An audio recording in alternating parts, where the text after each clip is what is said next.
Okey, sekarang tengok contoh yang saya berikan ini ya. Example 1, applying Newton's second law.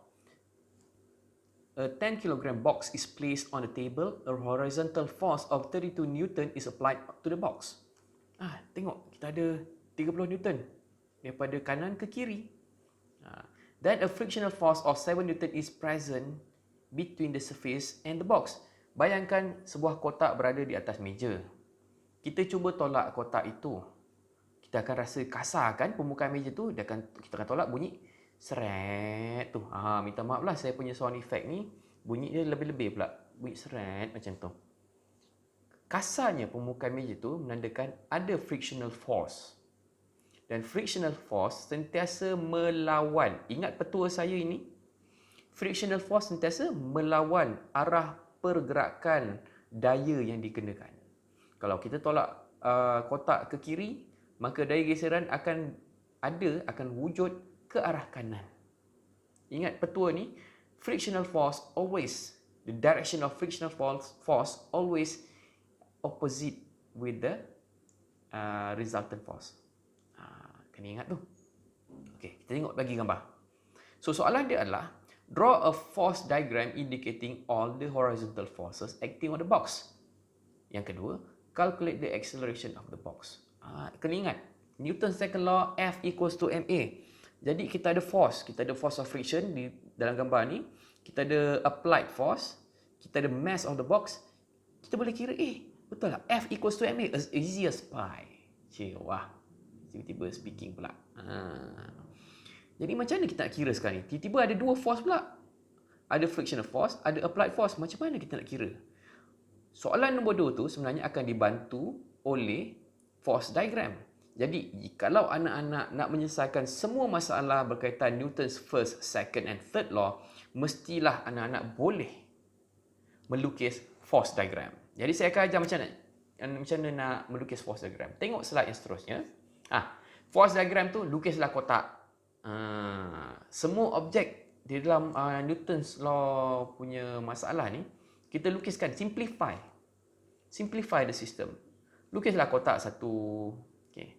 Kemudian lukislah semua daya yang dikenakan ke atasnya. Kita ada frictional force tadi. Dan kita ada applied force tadi. Cuba lihat macam mana saya ubah kedudukan applied force dan frictional force. Cuba tengok macam mana saya ubah ya. Frictional force tadi applied force tadi dikenakan daripada kanan ke kiri. Sepatutnya kepala anak panah tu kena kepada box. Tetapi di dalam force diagram kita tiada masalah untuk ubah kedudukan kepala dan juga ekor anak panah itu. Asalkan arah force tu masih betul. Jadi kebiasaannya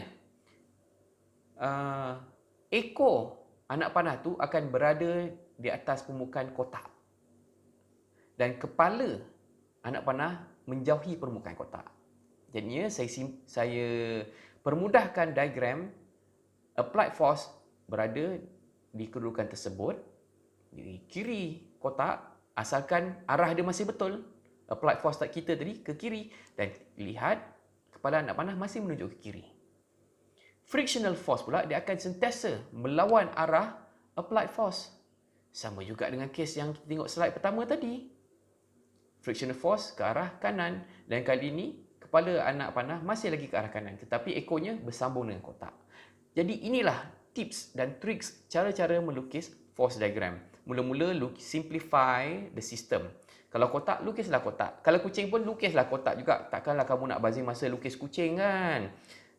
Tiba-tiba soalan kamu tulis Nissan Skyline GTR 35. Takkanlah kamu nak habis masa 1 jam lukis Nissan Skyline. Tak. Simplify kan dia. Lukis kotak. Lepas lukis kotak buat apa? Lukis segala forces, available forces. Forces yang terlibat dengan masalah kita. Contoh yang ini melibatkan applied force dan frictional force. Lukis saja kedua-duanya.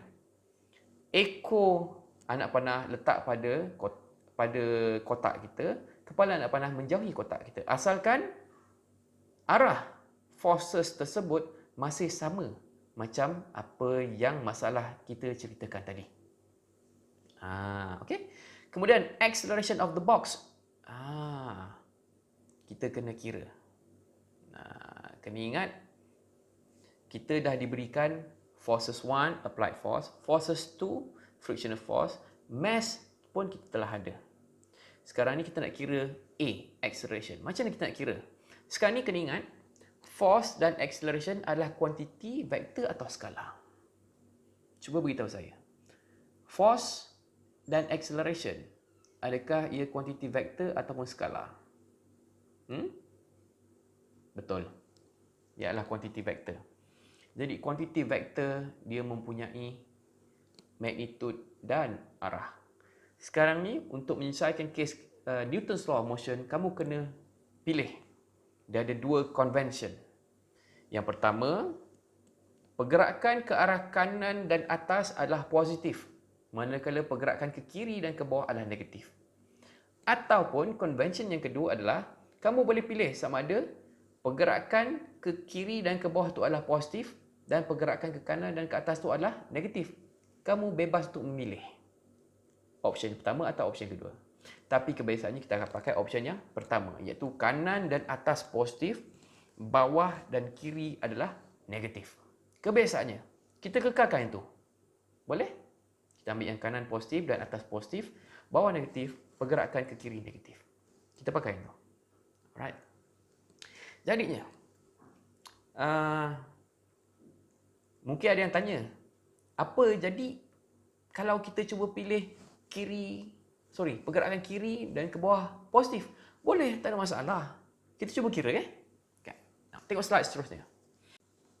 Minta maaf, tertekan stop pula. Kita sambung balik kuliah kita tadi. Okay. Apa jadi soalan kita semula? Apa jadi kalau kita pilih sebagai ke kiri itu sebagai positif dan kanan adalah negatif? Kanan negatif. Untuk kes kita ni, force yang ke kanan adalah frictional force. Dan kita telah memilih ke kanan adalah negatif. Maka frictional force akan menjadi negative 7 Newton. Pergerakan ke kiri adalah the applied force, 30 Newton. Dan dia akan jadi positif sebab dia ke kiri. Jadi, macam ni kita nak kira, masukkan saja nilai tersebut. From Newton's second law, F equals to ma. Dan F adalah semua force yang ada, which is F resultant. M 10 kg dah ada, acceleration kita nak cari. Kita boleh cari nanti. Jadi F resultant tu kita pecah kepada dua. Kita ada F1, kita ada F2. F1, apa dia F1? F1 adalah applied force. Ke mana? Ke kiri. Ke kiri kita katakan tadi positif. Maka tulislah 32 plus F2. F2 apa dia? Frictional force. Ke arah mana? Ke arah kanan. Kita pilih tadi kanan adalah negatif. Maka letak je negatif 7. 32 tolak 7 berapa? Ini adalah matematik pada tahun 1.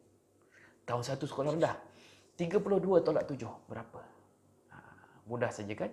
Jadi kita ada 32 tolak 7 dalam kurungan Newton sama dengan MA. M adalah 10 kg. A kita nak cari. Jadinya akhirnya kita bolehlah gunakan sifir yang mudah. Acceleration kita dapat 2.5 meter per saat kuasa 2. Nilai dia apa? Positif kan? Positif. Untuk kes kita ni kita pilih ke kiri adalah positif. Makanya acceleration ada kena nyatakan magnitude dan arah. Bila positif, dia ke arah kiri. Ada yang tanya juga, okey doktor, lupakan kes yang tadi tu. Sekarang ni, apa kata kalau kita pilih ke kanan positif? Lebih mudah kan? Kanan adalah perkara yang baik selalu dikaitkan dengan kanan. Maka, ialah positif. Perkara-perkara yang baik juga selalu dikaitkan dengan ke arah atas. Okey? Maka lebih mudah kalau kita nak ingat ke arah kanan dan ke arah atas adalah positif. Macam mana pula? Jawapan kamu akan sentiasa sama. Kamu kena ingat, kamu nak kena tulis, assume that the direction to the right is positive. Cuba kira. Seperti yang saya tunjukkan di dalam slide saya yang seterusnya. What happen if you choose the direction to the right is positive? Try to calculate the acceleration. Will your answer still be the same? Cuba buat sendiri. Okay? Beritahu saya dalam WhatsApp group. Alright.